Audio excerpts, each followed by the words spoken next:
The sea took 193 human lives.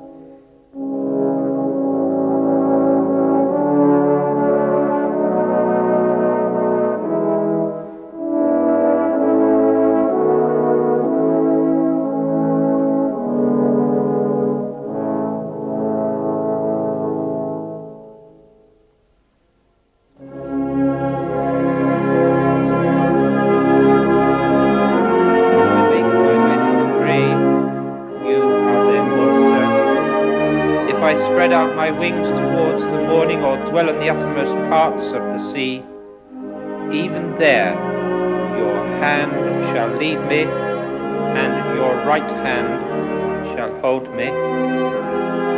If I say, surely the darkness will cover me, and the night will enclose me, the darkness is no darkness with you, but the night is as clear as the day.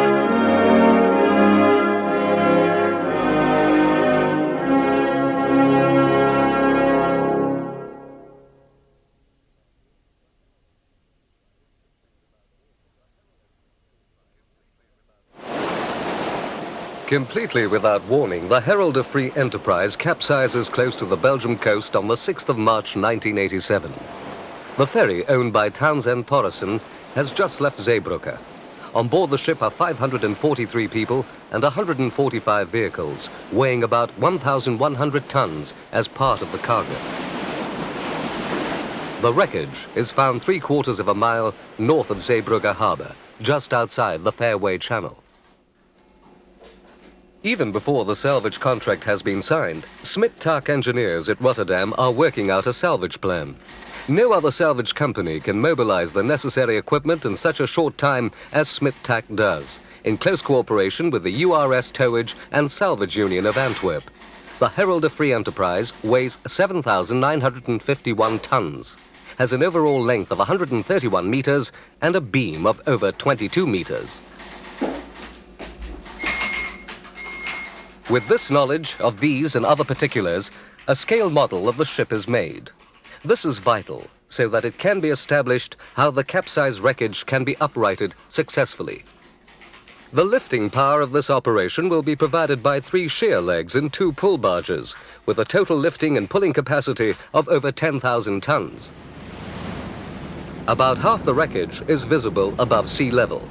At low tide, the water depth at this particular spot is over 11 meters. The ship's hull plating appears to be intact.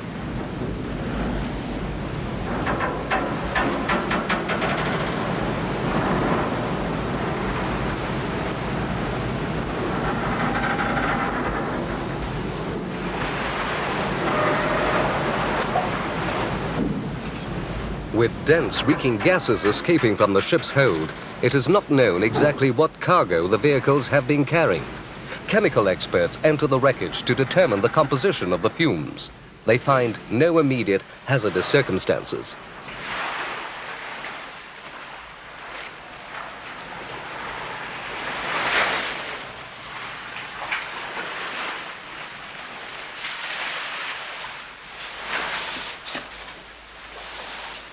It is difficult to find a way inside the capsized ship in which stairways are now in a horizontal position.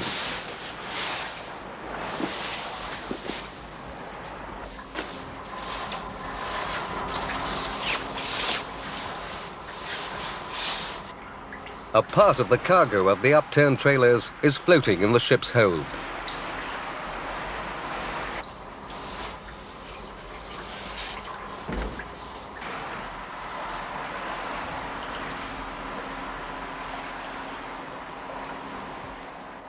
Water samples are taken in many parts of the ship. They will be examined for toxic and radioactivity. Silent evidence of a tragedy is everywhere.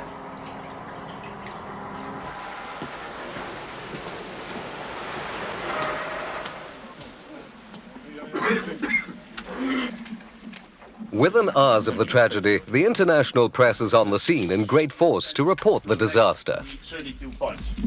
100 tons. Senior Salvage Superintendent Hans Vollenkamp explains the method chosen by Smit to upright the vessel to journalists and authorities at a press conference. So you see there's 32 points here. We designed during the weekend, our technical department in Rotterdam. At this moment we are that far that the first strong points have arrived this morning. So we'll start this afternoon, at least with all the necessary preparations to weld on those strong points. So that's the connection as far as the ship is concerned. The welders have arrived, the welding equipment have arrived. We are loading it now on our salvage vessels here in Zeebrugge, and they intend to go out within 1 or 2 hours.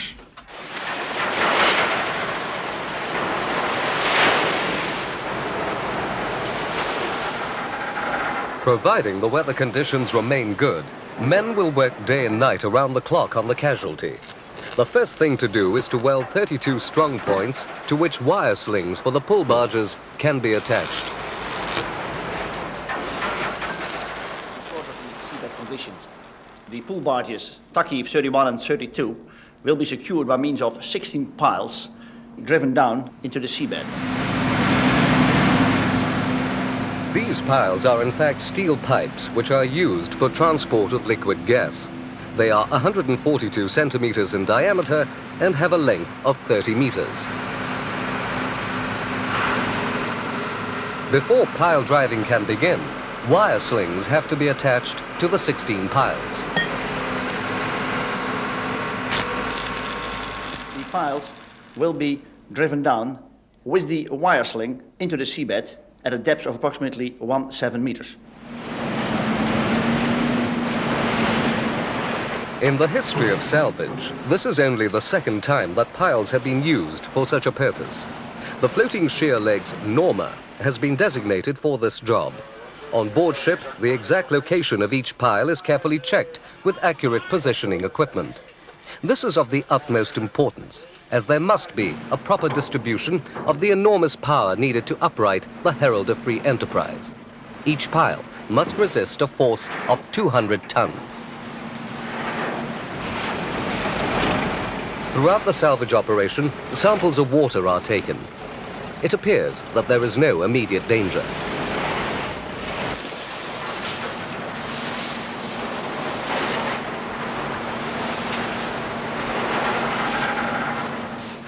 With sudden drops in temperature due to icing, working on the Herald becomes a risky business.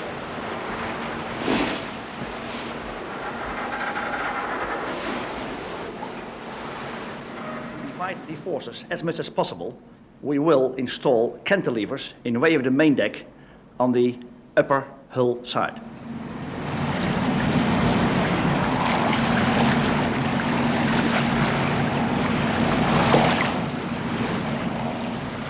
Although the sea remains calm and there is little wind, it is difficult to position the violently swinging 12.5 meters long cantilevers.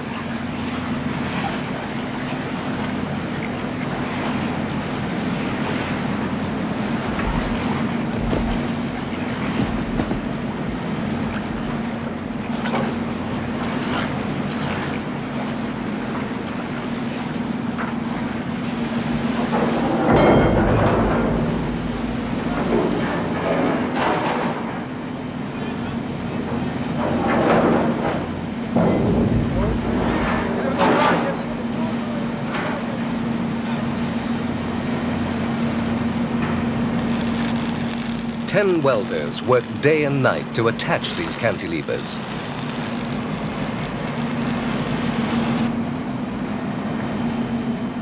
Exhaust pipes and scupper valves in the hull plating have to be sealed with concrete and wooden plugs, as they will be below the waterline once the wreckage is upright again.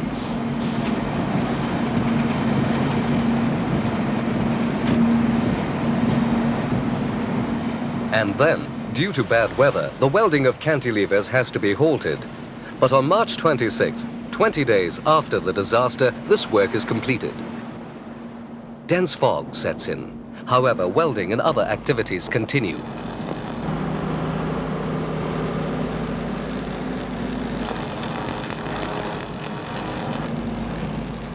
In the meantime, 10 reaction anchors, each weighing 15 tons, have arrived from Smit-Tak warehouses in Rotterdam. The salvage vessel, Smit Orca, will position the anchors, which will prevent the casualty from moving sideways. Wires for reaction anchors will be installed around and underneath the hull of the vessel. In bad visibility, the Smit Orca transports the reaction anchors one by one to the site, carrying them below the stern. Without radar, such a task would be impossible.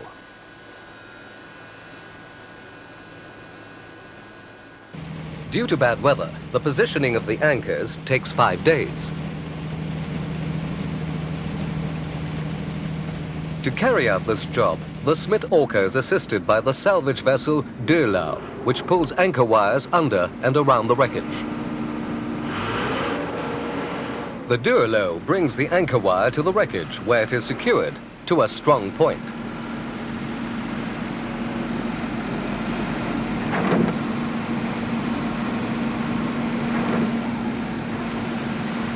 The Smit Orca drops the anchor after the wire has been tightened.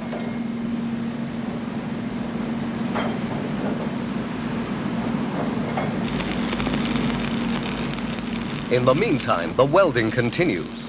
In the end, the welding at construction required a total of 3,500 man-hours.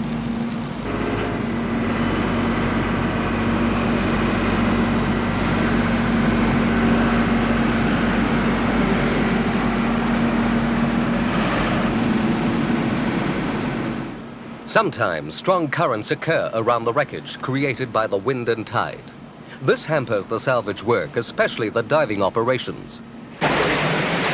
Furthermore, the ship's position is exposed to the scouring effect of sand. On April the 4th, the 2 pull barges arrive at the site. The pull wires already connected to the vessel in the way over the E-deck will, via the cantilevers, be connected to the 2 pull barges, Tacheave 31 and Tacheave 32.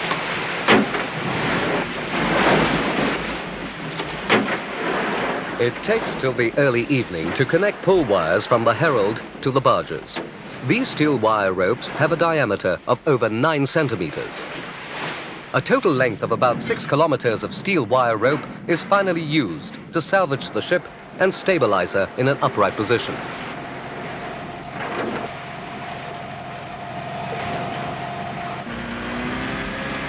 The 16 piles are now connected to the pull barges with the wire ropes, each rope measuring 140 meters.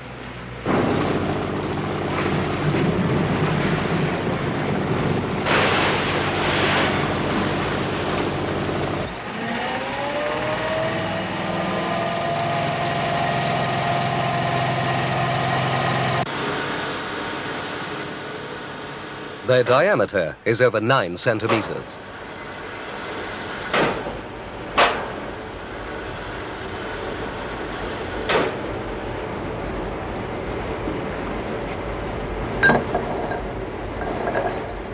A shackle like this weighs over 230 kilos.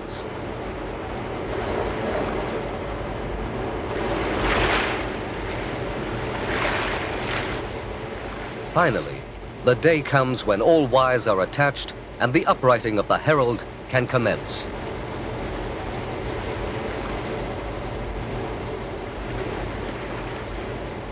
At wind force 2 to 3, the sea is calm, but the weather is going to deteriorate shortly according to the forecast. It has been decided to start the uprighting operations in the early morning of April the 7th.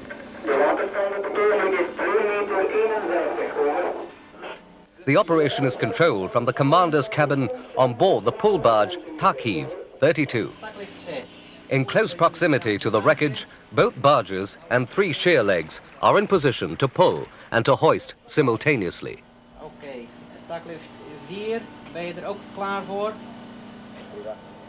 Okay. A scale model of the wreckage is used to register the progress of uprighting. Dat is correct. Oké, dan gaan we nu aanvangen met trekken. Deck tackles on tack lift 4 and 6 increase the lifting capacity of both shear legs up to 4,000 tons. At 8:20, the uprighting operation begins. The weather conditions are still favorable. The wind is force 2 to 3.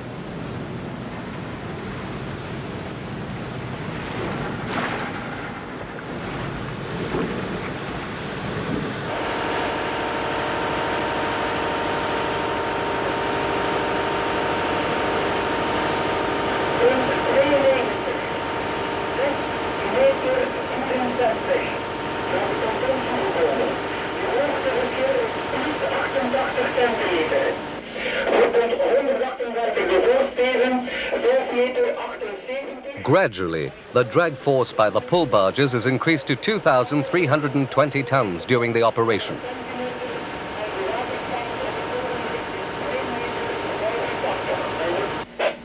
Ja, oké, bedankt, alles goed ontvangen. Nou, we gaan naar de 900 ton. En de stuur naar de 700.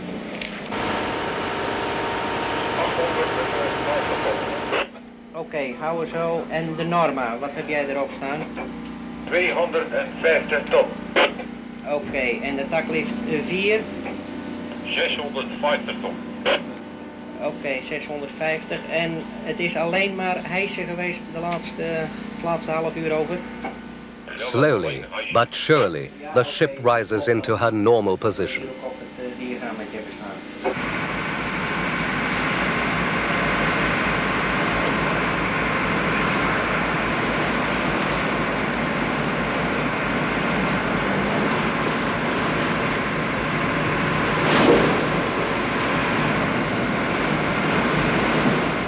The shear leg's Norma is released as her contribution in the critical construction phase is now over.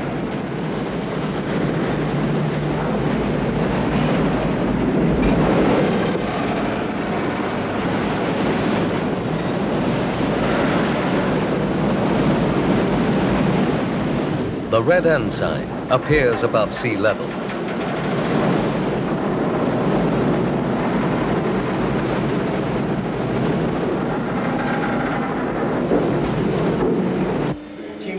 As the hours pass, the ship returns to the vertical position meter by meter. Bouwhouders, kanaal de 6. Bouwhouders, kanaal de 6.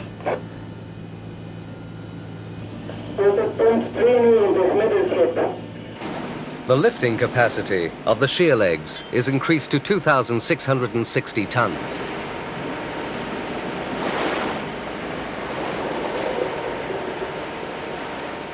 Various objects float off the stricken ferry.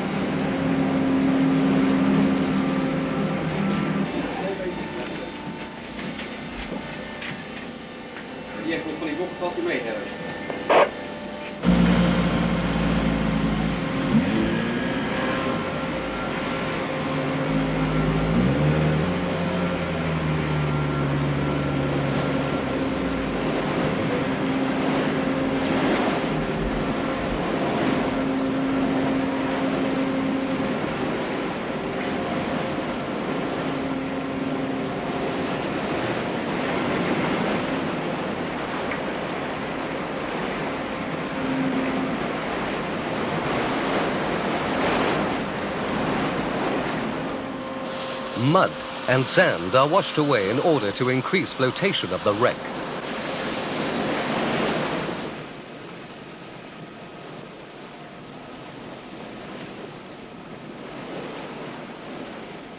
After 10 hours, the uprighting operation reaches the final stage.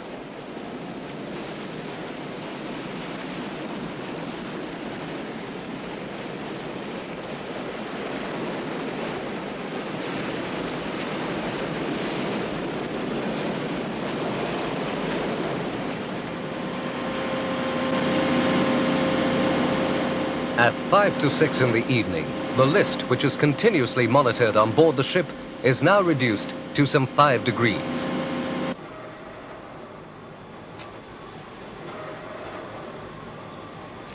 As soon as the Herald is in an almost vertical position, again the salvage is temporarily held up, this time to enable authorities to inspect the interior of the ship.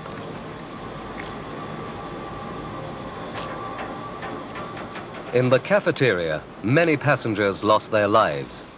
Recovering the victims takes until midnight and continues during the following days, while sheer legs and pull barges keep the wreckage in position.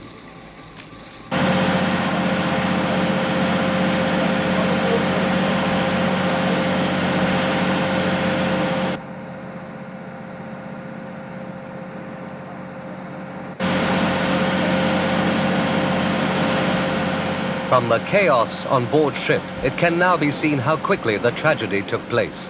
Lifeboats and rafts could not be lowered in time. As the recovery of the bodies was of primary concern, the draining of the wreckage and making it watertight is delayed for days.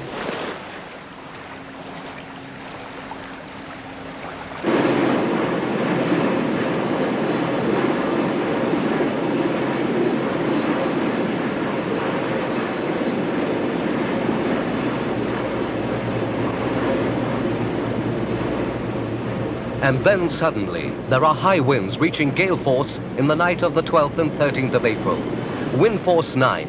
6-meter high waves lash the wreckage. In the night, anchor and mooring wires break. Sheer legs, tack lift 4 and tack lift 6 and one of the pull barges break free from the wreckage.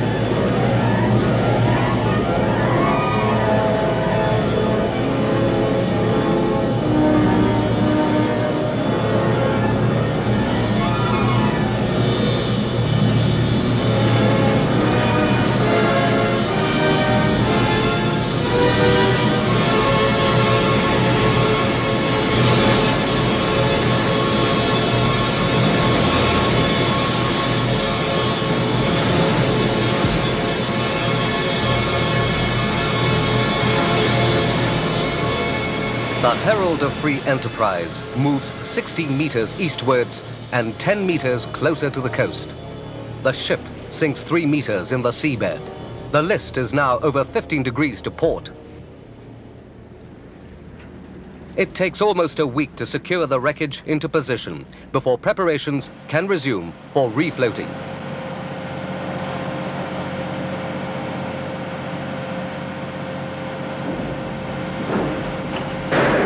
With wooden boards, windows and doors which have been smashed during the gales first have to be patched. At the same time, pumps are installed and positioned all over the ship.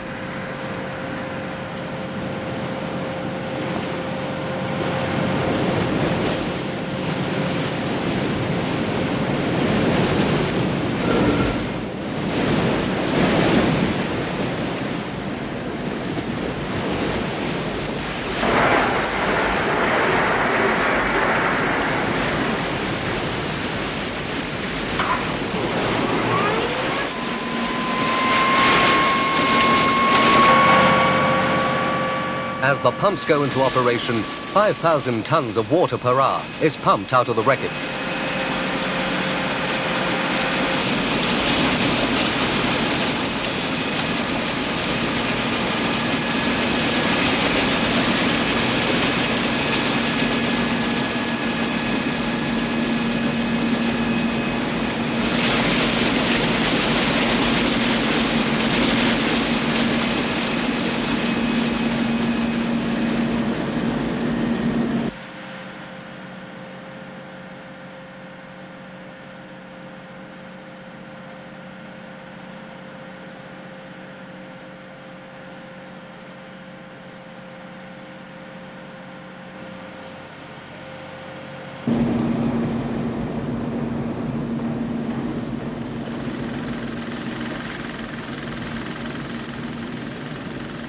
During the operation, the sheer legs assist in lifting the ship, and as the stability is critical, also keep her in a vertical position.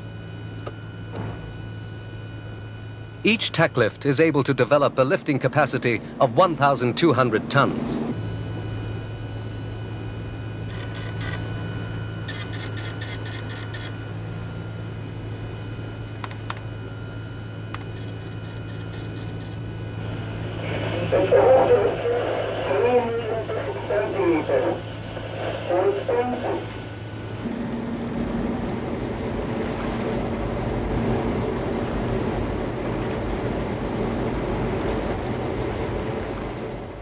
The lifting wire slings are now attached to the vessel, leading from port to starboard and the others from starboard to port, thus equalizing the forces on both sides.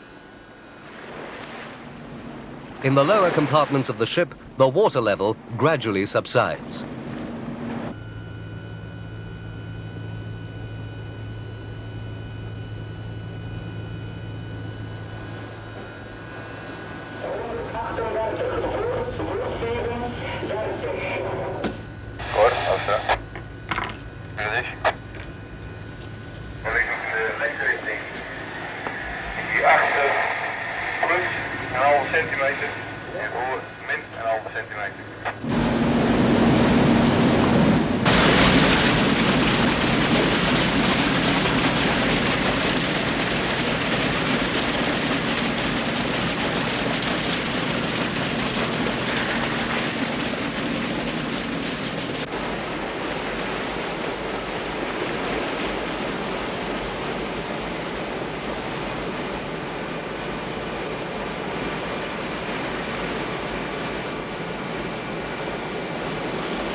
At 10:30 in the morning of April the 27th, the Herald of Free Enterprise is afloat again.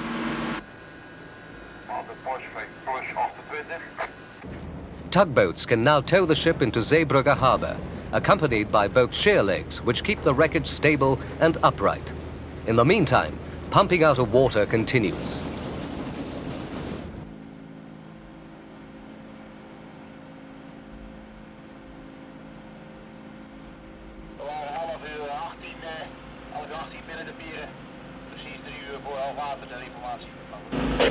Ja, oké, Hans, uitstekend begrepen. Dat is prima volgens schedule.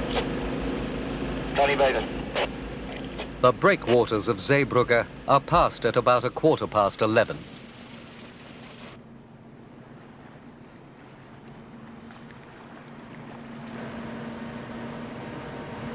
After the wreckage is moored in the outer harbour, the unloading of the cargo and the cleaning up operation starts.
The final phase of the operation is when the Herald of Free Enterprise is brought to rest in a Flushing shipyard. It is accomplished.